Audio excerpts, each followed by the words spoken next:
ស្ដីមកដល់គ្នាតែយើងមកតែអំពីបាក់ខ្លះឌី500វ៉ាត់2ស្លឹកសម្រាប់បងប្រុសឲ្យទៅលេងសង់មានទឹកកចិត្ត5 4គ្រាប់ម៉ាស៊ីនចាស់វានេះម៉ាស៊ីនចាស់វាឆេះយើងម៉ាស៊ីនចាស់វាយើងបោកទៅបាន400វ៉ាត់ដែរម៉ាស៊ីនចាស់វាមិនហ៊ានវាឆេះច្រើនដងពេកលើគាត់កែដាក់ខ្លះឌីត្មង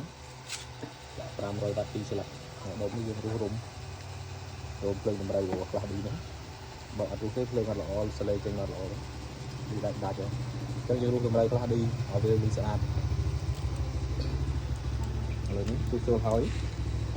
រៀបហើយម៉ាច់អែមកាយដូចរា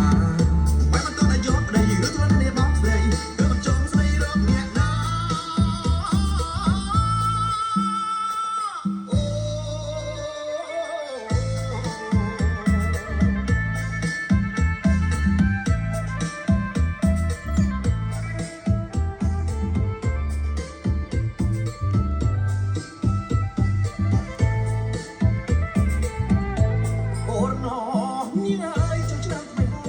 ចឹងបងប្អូនដែលមានចំណាប់អារម្មណ៍ចង់តឡើងចង់រៀបពីអាចចាក់តងបងប្អូនបានសម្រាប់ទីតាំងនៅភ្នំពេញនៅសង្កាត់ចាក់ក្រែលើបាទអូខេអរគុណច្រើនបងប្អូន